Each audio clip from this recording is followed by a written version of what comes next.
I'm meteorologist Monica Woods, heading into the end of our work and school week, and we have some changes as well as some updates to tell you about northern and central California. We continue to see that strong rip current, sneaker waves along the coast.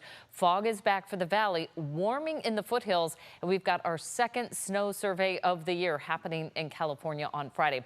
Good news came out from the drought monitor for the third consecutive week. We have no drought representation in the state of California. This is a situation that hasn't happened since the year 2000.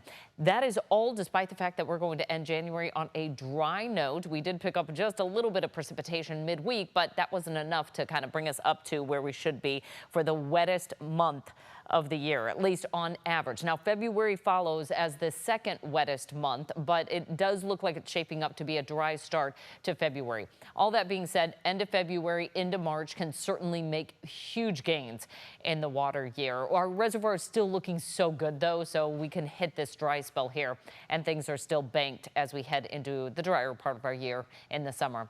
We're in that likely warmer and likely drier foothold here in northern and central California, at least until about the middle of the month.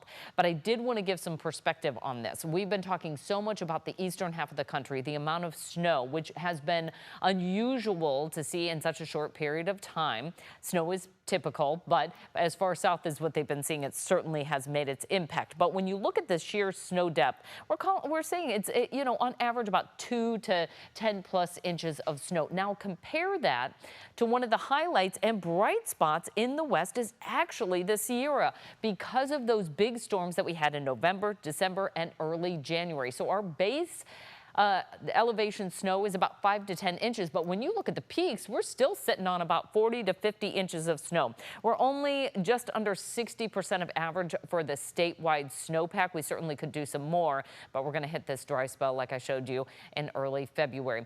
The key player here is going to be a weather system moving in off the coast. Lots of cloud cover to take us through the weekend forecast, but this is also going to be a disruptive pattern because we're going to be dealing with some high tides and some big swells coming in from off the coast. So that's what's going to give us some of the more dangerous conditions for coastal communities, especially in the San Francisco Bay Area. Coastal flood advisory in effect until Sunday at noon, and then a little bit closer to the coast, we still have that beach hazard statement for rip current as well as those sneaker waves, and that will continue through Monday. Highs in the meantime, 50s for the Sierra for our Friday, 60s down low for the foothills. We're in the 50s and 60s throughout the central Sierra, with 60s throughout the Central Valley. Along the central coast, we're at 82 for San Luis Obispo. That just shows the strength of that high pressure ridge. Bay Area forecast, 50s and 60s, wrapping up this work and school week. And then for the northwest coast, again, dry, highs in the 60s for the coast and in the 60s for the north end of the valley. We'll carry 50s to near 60 into the Central Valley for the capital region near Sacramento, with a dry outlook at least for the next 5 days, and that will continue deep into our 10-day forecast. Areas of fog, but otherwise just a mix of sun and clouds. Highs unseasonably warm by the middle and end of next week.